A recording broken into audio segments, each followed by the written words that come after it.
so hi. I don't know how this is going to come out, but I'm just out here. It's raining, it's starting to rain, and I just thought that I'd share this kind of back garden place that we've been building, that we've been making, and I'm definitely very proud of it. So yeah, I hope that you enjoy this scene.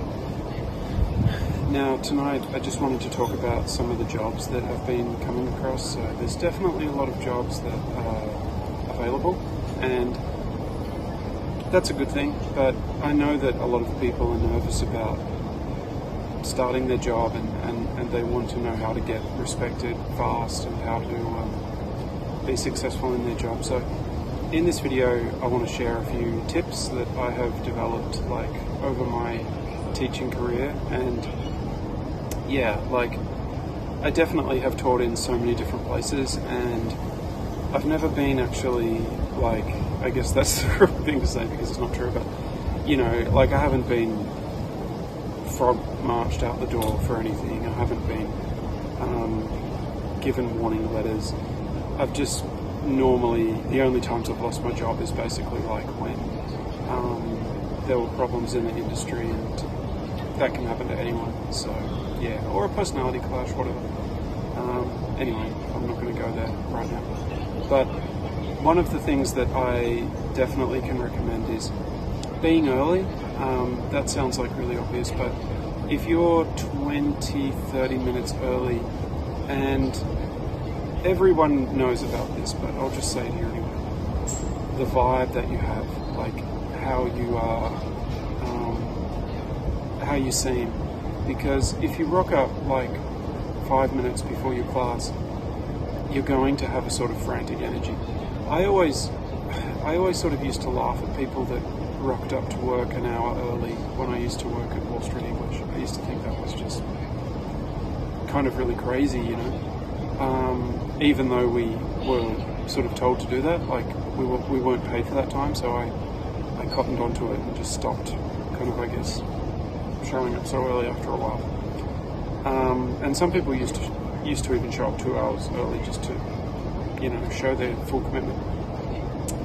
I guess that's just a habit they picked up from watching movies, or who knows. But yeah, but definitely 30 minutes early, so you've got time to... Okay, let's get very specific. So most of the jobs now are in kindergartens or international schools. Now kindergartens, yeah, I don't know, I've never really worked in a kindergarten, I don't think. Yeah, I mean, it seems like a funny question. I've worked at kids' schools a couple of times, that's for sure, more than a couple of times, briefly. But I've never worked at a kindergarten per se, but it doesn't matter where. I mean, it's just the age. I mean, kindergarten's a German word for teaching kids that are 5 years old or something, I think it is, isn't it? 4 or 5 years old. But in China, they'll teach them younger as well. They'll teach them 2 years old. I mean, it's not technically a kindergarten, but they'll call it a kindergarten. It's more of I guess it's more of a creche type situation. But wherever you are. But let's get into either that or an international school. Arrive at least 30 minutes early, and have everything nice. I mean, this sounds like I'm teaching retards, or I think my audience is retards. I know people aren't retarded, but I've learned these things the hard way. Make sure that you're happy with what you're wearing, you're comfortable, you're clean shaven. I mean, I'm not tonight, but yeah, I'm just chilling out for a couple of days after my travel. But make sure that you're presentable, that you feel good about yourself. That's the biggest thing, because how do you feel about yourself? Do you feel good about yourself? Are you ready to teach? Yeah, that's what it's all about. And in an international school where you have a desk, most of the managers, they generally won't be in the same office as you. They generally try to, I mean, I've only worked at a couple of international schools, but both of the schools I worked at, my manager wasn't in the same office, and I guess that was just to give me a bit of breathing space. But they might be. I mean, it's not that's a big deal if they are, but they could come through at any time as well. They could come through. And when you think about how power really works, your co-teacher is really your manager, so they'll usually be in the same office as you. So you can't yeah, I mean, if their manager in Chinese culture asks them, how is Tony doing, or how is Daniel doing, they're going to be pretty honest. Like, they're probably going to tell the truth. So that works both ways. Like, you can kind of be like, oh, they're telling the truth, or you can be like, great, they're telling the truth. But if you're like there when your co-teacher comes in and you've got a nice cup of tea or a nice cup of coffee or whatever it is on your table, you've got your books out, and I know this is the same in kindergartens because I talk to my mates.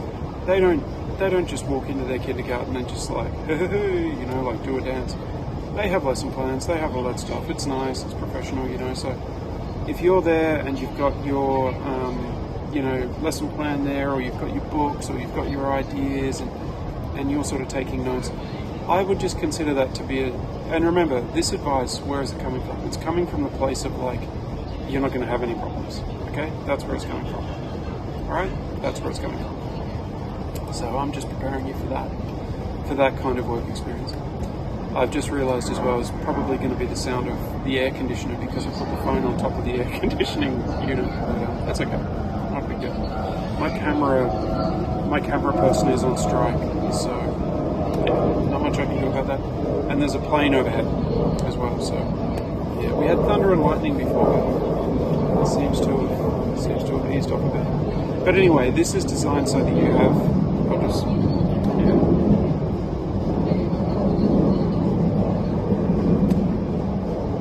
and goodness knows what my hair's like, whatever, this is just a spur of the moment thing.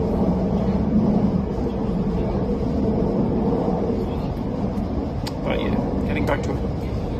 If you're still here, if you haven't switched off, unsubscribed or whatever.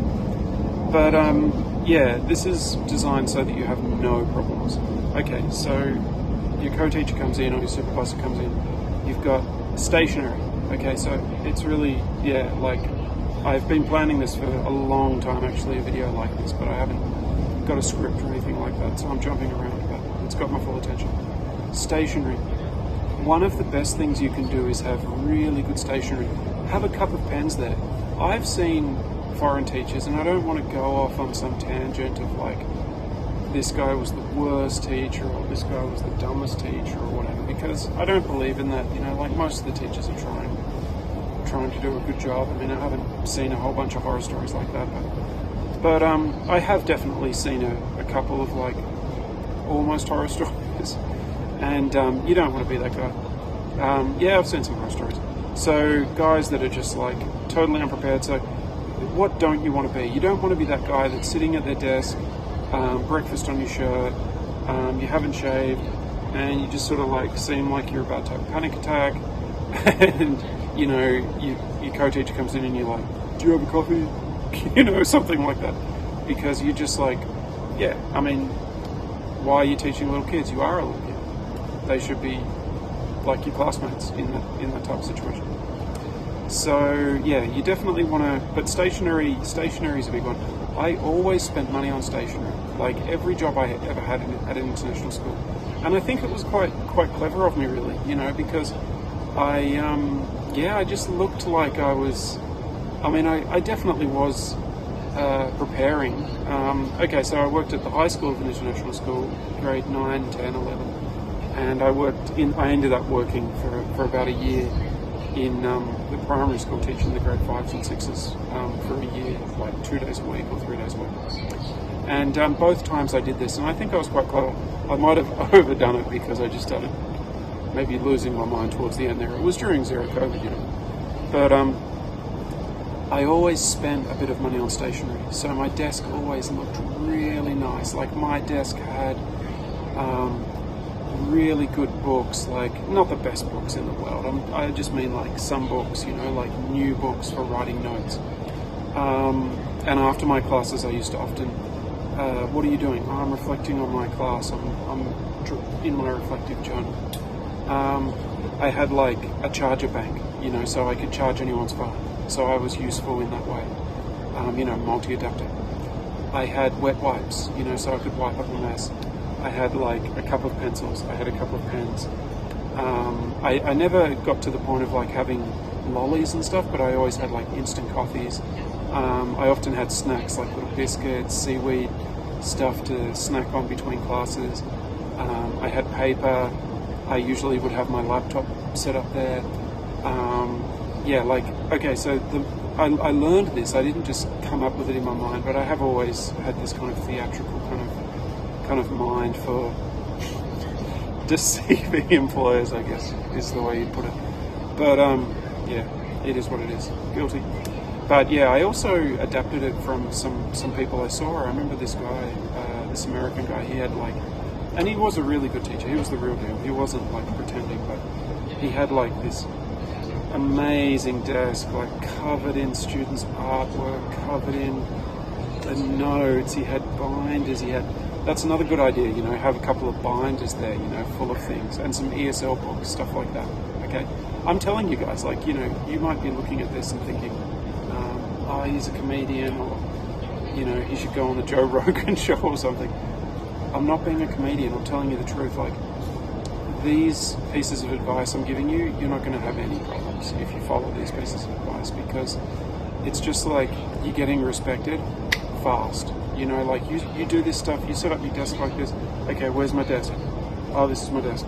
Day 2, your desk looks like that. Day 3, your desk looks like that. Whatever, maybe day 5, whatever, your desk looks like that. They're going to have respect for you straight away.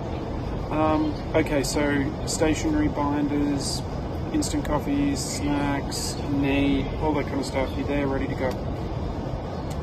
Your co-teacher comes in. A lot of the time, most of the time in these international schools, if you do have a co-teacher, you often don't, but if you do, for example, that relationship is key. So always like getting a vibe. I mean, they might storm in. It doesn't mean they're angry at you. You know, people have got their families, they've got a lot on their mind, whatever. Leave them be. You know, if they come in, you know, chit-chatty, you chat to them. You know, you reply to them. This is normal social stuff. I mean, it seems like I don't want to come across like teaching daily living skills. I don't want to be like that. But anyway, like as I was saying, like that's important, that relationship. But when it comes to the, you know, interactions in the staff room, you can consider all that kind of stuff at work. And I've definitely like pushed it too far where you're talking to your colleagues too much. Your colleagues, their opinion of you, like if you're lesson planning, if you're like at least pretending to lesson plan, if you're like always doing things, like even if it's pretending to do things, yeah, you're going to get respected really fast. Like people know the truth, people know what's going on, but at least sort of like, you know, pretending to lesson plan or pretending to organize things, it's going to help you a lot. It's going to, well, it's going to make your life easier. I mean, if you are planning your classes, I definitely recommend that, especially early on, because depending on the textbook you're using or the curriculum that you're using, but yeah, I can definitely recommend that as making your life easier. Clipboards, all that kind of stuff. Now, when it comes to lunch, like, do you eat the school lunch, all that kind of stuff. I mean, I'm not going to sit here and pretend that I know the right way or the perfect way, but definitely like keeping your workstation tidy and, you know, contributing to that, like taking out the bins, like being a team player, whatever. Now, time to leave. Leaving at the time they want you to is normally for the reason that they want the parents to see you when they walk out of the school, when you walk out of the school. So you're a part of the marketing, you're a former teacher, whatever. But look, guys, I mean, that's probably enough. I mean, I don't want to talk myself hoarse. I hope that that's helped you a lot. I really made this video for a couple of guys who are coming over here who are a bit nervous. One guy who taught at a kindergarten and now he's going to an international school and he's like, what's it going to be like? And another guy who's never taught before and he's just a bit nervous about, and he's been out of the workforce for a while. So yeah, these guys, they definitely would know would know who they are. So I finally made this video for them, and I hope everybody's well. Bye bye.